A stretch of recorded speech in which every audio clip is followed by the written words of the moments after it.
শাশুড়ি মা কি কখনো মায়ের জায়গা নিতে পারে? মা এবং শাশুড়ি মায়ের মধ্যে অনেক পার্থক্য রয়েছে। শাশুড়ি মা নাকি কখনো মায়ের জায়গা নিতে পারে না। বিয়ের আগে অনেক বান্ধবীদের তাদের শাশুড়ি মাকে নিয়ে মন্তব্য করতে শুনেছি।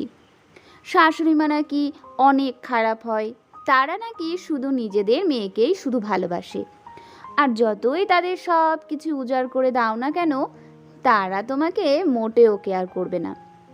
শুধু গাধার খাটুনি খেটে যেতে হয় তার সংসারে। পান থেকে চুন খসলেই রেগে আগুন তেলে বেগুন হয়ে যায়। এইসব কথা বান্ধবীদের কাছ থেকেই আমার শোনা। আমার বিয়ের পরে আমার শাশুড়ি মা আমার সঙ্গে যেটা করেছিল জানলে অবাক হতে হয়।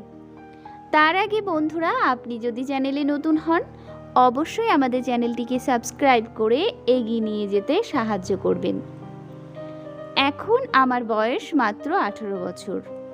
যেদিন আমাকে আমার শ্বশুর বাড়ি থেকে দেখতে আসে, সেদিনই আমাকে তাদের ভীষণ পছন্দ হয়ে যায়।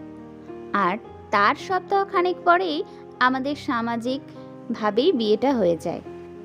বিয়ের দিন আমার সেই সব বান্ধবীরা এসে আমাকে বুঝিয়ে দেয় কিভাবে সংসার আর শাশুড়ি মাকে হ্যান্ডেল করতে হয়, আর কিভাবে বরকে নিজের হাতের মুঠোয় রাখতে হয়। তারা সবাই আমার শ্বশুরবাড়ি আর বরের সম্পর্কে জানতে চায়। আমিও সরল মনে সব বলে দিই।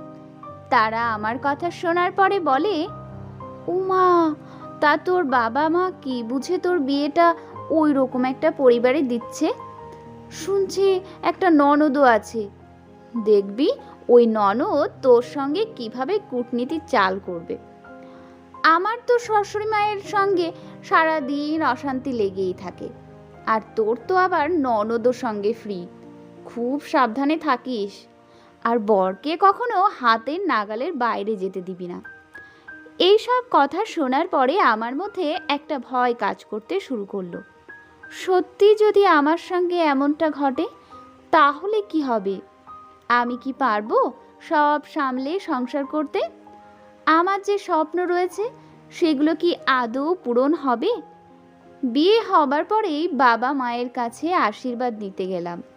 ভেবেছিলাম হাসি মুখে সবাইকে বিদায় জানিয়ে শ্বশুরবাড়ির দিকে রওনা দেব, কিন্তু ওই যে বাবা আমাকে জড়িয়ে ধরে এত কান্না শুরু করে দিল যে আমি আর নিজেকে সামলাতে পারলাম না। যাবার আগে বাবা আমার হাত দুটো ধরে বলল, শোন মা, আমরা যেভাবে তোকে মানুষ করেছি আর যেই শিক্ষায় তোকে বড় করে তুলেছি তা কখনো ভুলিস না। আর হ্যাঁ, আমাদের যেমন করে ভালোবাসিস, মনের কথা সব শেয়ার করে বলিস, সেই সব কিছুই আজ থেকে তোর শাশুড়ি মাকে বলবি, আর তাকে মায়ের জায়গা দিবি, কেমন? একদিকে বাবাকে দেওয়া কথা, আর অন্যদিকে আমার বিবাহিত বান্ধবীদের সংসার জীবনের অভিজ্ঞতা। এই দুয়ের মাঝে আমি নিজেকে সামলে চললাম শ্বশুরবাড়ির উদ্দেশ্যে। এখানে গাড়ি থেকে নেমে মাটিতে পা দিতেই শাশুড়ি মা ছুটে এসে আমাকে জড়িয়ে ধরল। সে আমাকে জড়িয়ে ধরে কান্না করতে লাগলো, যদিও এটা ছিল খুশির কান্না, আর বলল, আমার ঘরে লক্ষ্মী আজ চলে এলো। মারে, এই বুড়ি শাশুড়ি মাকে নিজের মা ভাবতে অসুবিধা হবে না তো? আর আমিও তো দেখ কি কাণ্ড করছি রাস্তাতেই। আগে তোরা ঘরে প্রবেশ কর। আসলে আজ আমি এতটাই খুশি যে কি করব বুঝতেই পারছি না। তোরা তো অনেক ক্লান্ত, বল। চল চল, আগে বরণটা সেরে নিই। আয়, ঘরে আয়। খুব সুন্দর করে আমার বরণ হলো। ঘরের ভিতরে ঢুকতেই চোখ আমার জুড়িয়ে গেল। এ তো রাজপ্রাসাদকেও হার মানাবে। খুব সুন্দরভাবে সাজানো গোছানো। পাশ থেকে আমার ননদ বলল, কি বাড়ি পছন্দ হয়েছে তো?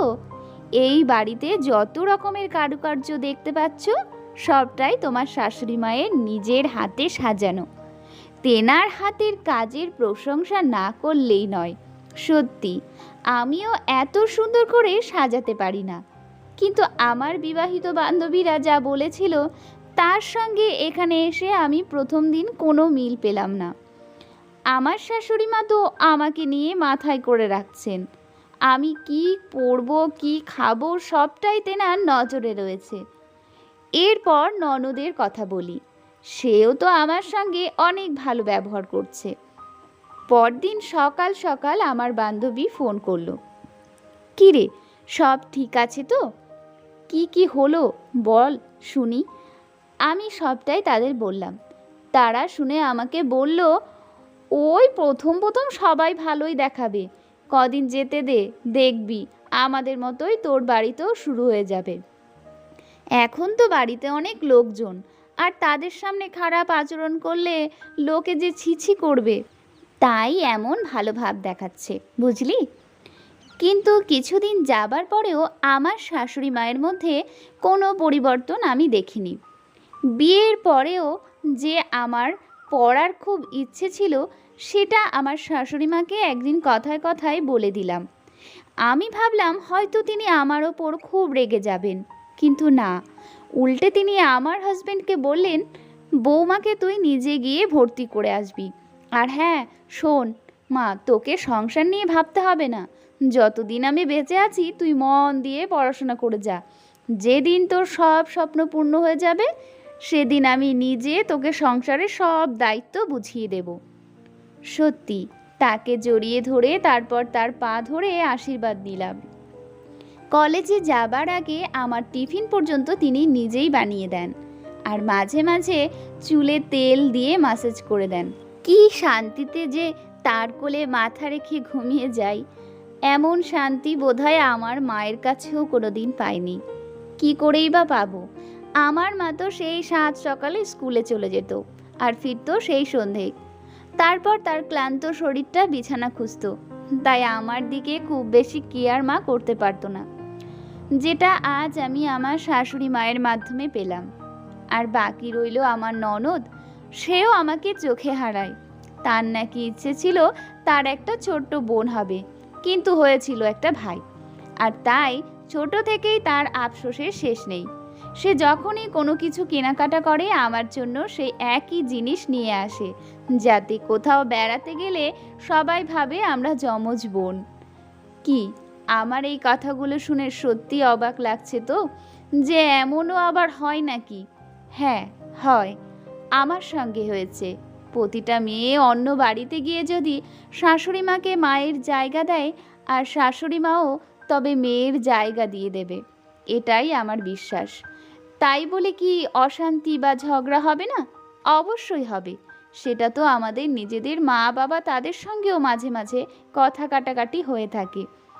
কি বন্ধুরা, আজকের গল্প থেকে আমরা কি কিছু শিখতে পারলাম? হ্যাঁ, অনেক কিছুই শিখলাম। যে অন্য কারোর বাজে কথায় কান না দিয়ে নিজেদের বাবা মায়ের মতো শ্বশুর শাশুড়িকে, বাড়ির সবাইকে যদি মন থেকে আপন করে নিতে পারি, তবে তাদেরও মানসিকতা বদলাতে সময় লাগে না। তারাও আমাদের আপন করে আমাদের সব স্বপ্ন পূরণ করতে পারে। আমরা মায়ের জাত, তাই মেয়েরা চাইলে সব পারি।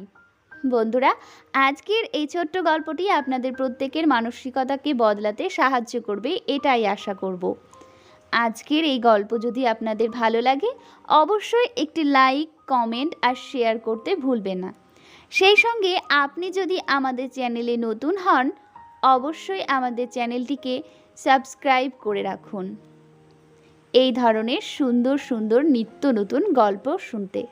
ধন্যবাদ।